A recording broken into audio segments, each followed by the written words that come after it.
Hey everyone, we are at day 8 of 31 days of AR, VR, and EDU. And I want to be honest, today I decided to share out a new tool that I didn't expect to put in. But the reason why I decided to go with it is because I had a chance to explore this particular app yesterday, and it had brought so much emotion that I didn't want to forget that and push this to a different day.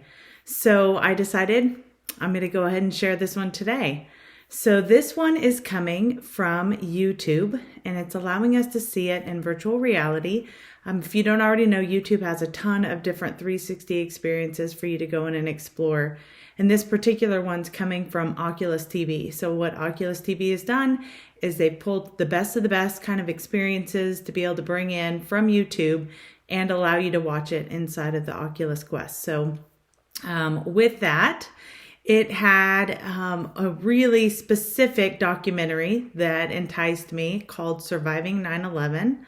It's a story about Genelle and how she was aspiring to have these goals in life and the things that she wanted to have, her career, her future, and getting an opportunity to go in and work in the World Trade Center.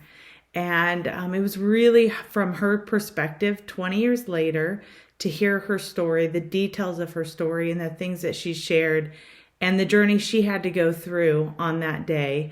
It brought a lot of raw emotion. Oddly enough, it brought emotion. I've seen a lot of different 9/11 documentaries in the past. Of course, many of us have, but this one was really different. I feel like this is when VR is done right. This gives you a much different emotional response than you do just watching it on a flat screen. Being in the center of that space, being able to look up and see the remastered Twin Towers there, and then now to be able to go and see all that has been done in the same place where the Twin Towers were located. It really is it captures our attention. It reminds us of things of the past.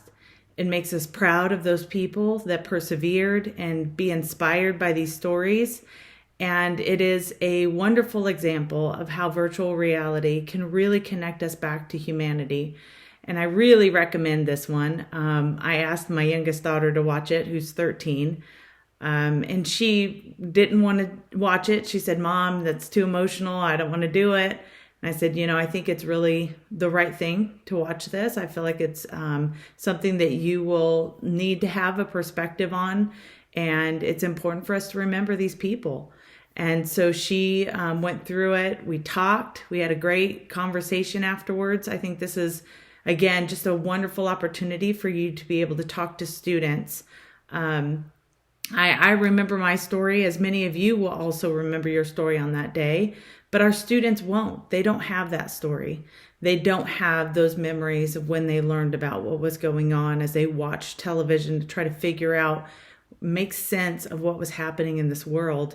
And I think especially right now and the things that we're facing, it's sometimes so important for us to be able to have that open line of communication. And for me, this video was able to open up that door with my daughter and talk about some of the very difficult things that she may be feeling and experiencing right now with the world kind of in chaos. So I hope that you'll check it out. I've really enjoyed watching it, and I think you'll love hearing about Genelle's story too. It's really phenomenal.